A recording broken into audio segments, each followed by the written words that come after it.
Hello guys, आज हम explain करने वाले हैं एक अमेरिकन साईफाई मूवी को जिसका नाम है मीट डेव।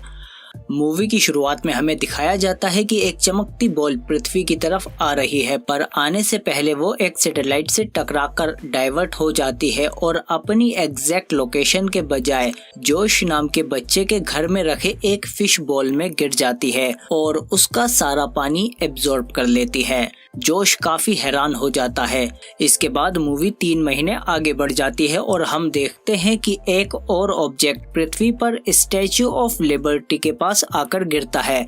जब धूल साफ होती है तो हम देखते हैं कि वो ऑब्जेक्ट सूट पहना हुआ एक इंसान है जो बड़े अजीब तरीके से चल रहा है, सबको घूर रहा है। इसके बाद रोड क्रॉस करते वक्त उसे एक गाड़ी ठोक देती है जिससे उसकी टांग मुड़ जाती है, पर जब तक वो लेडी कार से उतर कर आती है वो वहां से जा चुका था और हम देखते हैं कि वो एक कॉर्नर में खड़ा है। उसका एक कान खुलता है और उसमें से छोटे छोटे ह्यूमनॉइड एलियन बाहर निकलते हैं और रस्सी के थ्रू वो नीचे आते हैं और टांग की एक विंडो को ओपन करते हैं। टांग मोड़ने की वजह से यहाँ खराबी आ गई है जिसे ये ठीक करना शुरू कर देते हैं और एक दूसरा ह्यूमनॉइड टांग के स्टेटस को नोट करके ऊपर ब्रेन में ले जाता है और हमें पता चलता है कि ये कोई इंसान नहीं बल्कि एक स्पेसशिप है जिसे छोटे छोटे 100 ह्यूमनॉइड चला रहे हैं और इसके कैप्टन हेड में होते हैं और सारे अलग अलग पार्ट को कंट्रोल करते हैं और कैप्टन को रिपोर्ट करते हैं। एक वर्कर कैप्टन को रिपोर्ट करता है कि टकराने की वजह से स्पेसशिप की शील्ड एक्टिवेट नहीं हो रही है, लेकिन शिप ठीक है पर ये सिर्फ 48 घंटे तक ही फुल कैपेसिटी से चल सकती है और शिप का ट्रैकिंग सिस्टम भी खराब हो चुका है।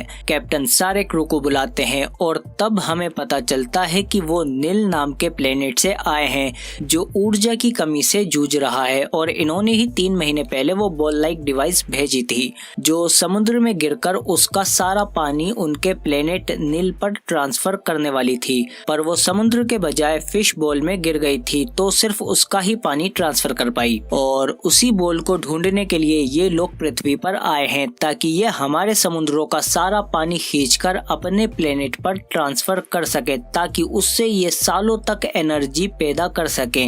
स्पेसशिप इंसानों की तरह लग रही थी पर इन्हें ये नहीं पता था कि इंसानों की तरह बिहेव कैसे करें, तो इसके लिए वो गूगल और याहू वगैरह की हेल्प लेते हैं और इंसानों के बारे में सीखते हैं। जबकि पुलिस उस फायर ऑब्जेक्ट का पता लगाने में लगी थी और उन्हें क्रैश वाली साइट पर एक आदमी का फेस इंप्रेशन मिलता है और वो उसे ढूंढने लगते हैं। जबकि ये जोश की विंडो के सामने खड़ा था। जोश अपनी मम्मी को बुलाता है, वो कहती है ये तो वही है जिसे मैंने टक्कर मारी थी। फिर वो नीचे आकर उससे माफी मांगने लगती है, पर ये किसी इंसान से पहली बार बात कर रहे थे इसीलिए पैनिक हो जाते हैं और इतनी तेज बोलते हैं कि आसपास के ग्लास टूट जाते हैं। फिर ये बेस और फ्रीक्वेंसी को कम करते हैं और फिर कैप्टन बोलते हैं इट्स ओके। जीना जोश को स्कूल भेजती है और उसे अपने घर में इनवाइट करती है। कैप्टन अपना नाम डेव बताता है और इन्हें अपनी बॉल एक फोटो में दिखती है जिसे Josh as a science project school की साइंस फेयर में ले गया था। क्रू जोश को ट्रैक कर लेता है और ये स्पेसशिप डेव उसके स्कूल जाता है, पर रास्ते में उन्हें इंसान मिलते हैं। नंबर 2 ये देखकर बहुत गुस्सा होता है कि ये इंसान बात बात पर रूल तोड़ते रहते हैं और जब डेव एक पार्क से गुजरता है तो बच्चे उसे आइसक्रीम मैन कहते हैं, इसीलिए वो न्यू ड्रेस खरीदने चला जाता है जिसके लिए पैसे चाहिए। तो डेव पैसों को स्कैन करके उनकी प्रिंट निकाल लेता है और फाइनली डेव स्कूल पहुंच जाता है, पर जोश उन्हें बताता है कि वो बॉल उससे रिच ने छीन ली थी जो कल स्ट्रीट फेयर में आएगा। इसके बाद ये दोनों जोश के घर आ जाते हैं और वो वहाँ गेम खेलते हैं। जोश भी डेव को पसंद करने लगता है। इसके बाद डेव एक बेघर इंसान के पास बैठ जाता है जो उसके साथ अपना कंबल शेयर करता है।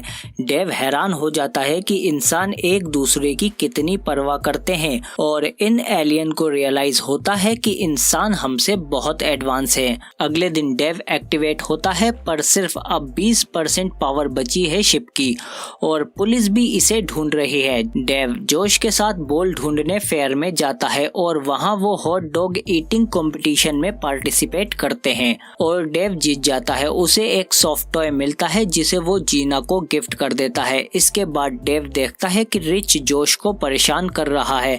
डेव आकर उसे उल्टा कर देता है और बॉल निकाल लेता है। बॉल मिलने के बाद डेव जोश और जीना को एक रेस्टोरेंट में चलने को कहता है, जीना का बर्थडे सेलिब्रेट करने के लिए। इस पर नंबर 2 प्रोटेस्ट करता है और कहता है कि यहाँ वक्त बर्बाद करने के बजाय हमें बॉल को पानी में डालकर अपना मिशन पूरा करना चाहिए। पर कैप्टन कहता है कि इन्होंने हमारी बॉल ढूंढने में काफी मदद की है। नंबर 2 गुस्से में कंट्रोल रूम से चला जाता है और डेव रेस्टोरेंट में बहुत अच्छा वक्त बिताता है। इधर पुलिस भी डेव का पता लगा लेती है और अर्थ पर इतना वक्त बिताने के बाद क्रू को भी इंसानों से प्यार होने लगता है और डेव जीना के साथ डांस कर रहा होता है। तभी वहाँ पुलिस आ जाती है। फिर जब ऑफिसर डेव से इंटेरोगेट कर रहे होते हैं तो शिप में नंबर 2 डिसाइड करता है कि कैप्टन और क्रू का बिहेवियर ठीक नहीं है, हमें अपने प्लेनेट को बचाने के लिए इन्हें हटाना होगा। इसके बाद ये कैप्टन को पकड़ लेते हैं और नंबर 2 कैप्टन बन जाता है। इसके बाद डेव यानी वो स्पेसशिप एक ब्लास्ट करता है और वहां से निकल जाता है।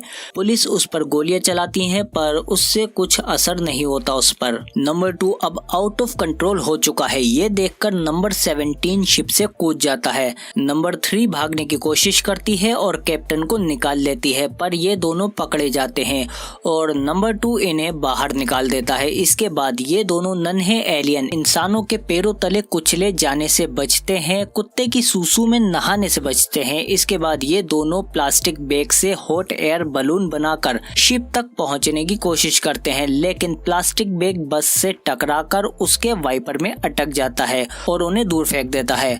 वो दोनों शिप पर जाकर गिरते हैं और शिप में घुस जाते हैं। लिबर्टी आइलैंड पहुंचने के लिए डेव एक टैक्सी रोककर उसमें बैठ जाता है ताकि वो अपनी एनर्जी बचा सके। इधर जोश कहता है कि हमें डेव की मदद करनी चाहिए और पुलिस को भी नन्हा ह्यूमनॉइड एलियन मिल जाता है और उससे उन्हें पता चल जाता है कि डेव कहां जा रहा है। पर डेव लिबर्टी आइलैंड पहुंच जाता है और वो पानी में बॉल फेंकने ही वाला होता है, तभी कैप्टन उसे रोक लेता है।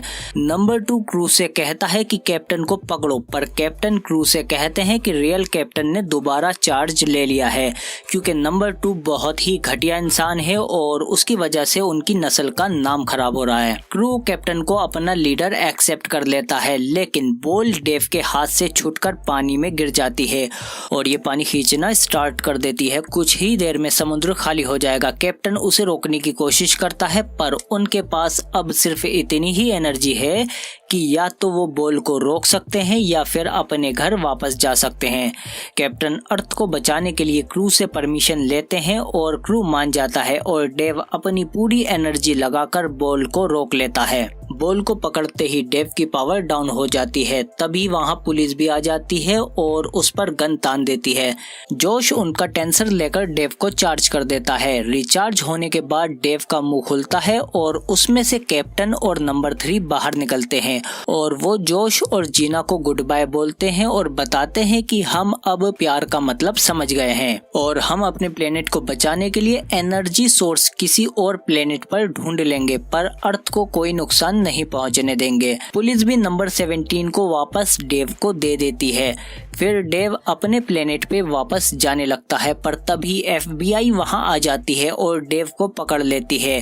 पर जैसे ही FBI वाले उसके पास आने लगते हैं तो कैप्टन और क्रू शिप के लाइफ बोट शू में चले जाते हैं और शिप से अलग होकर पृथ्वी से निकल जाते हैं और स्पेसशिप एंड नंबर 2 को पृथ्वी पर ही छोड़ जाते हैं। कैप्टन नंबर 3 को शादी के लिए प्रपोज करते हैं और वो मान जाती है और इन दोनों की किस के साथ ही मूवी खत्म हो जाती है। अगर आपको ये वीडियो अच्छी लगी है तो प्लीज लाइक करो इससे, और सब्सक्राइब नहीं किया है तो सब्सक्राइब करो हमारे चैनल को, बेल आइकन दबाकर नोटिफिकेशन ऑल पे भी क्लिक करो ताकि और भी अच्छी वीडियो मिलती रहे तुमको।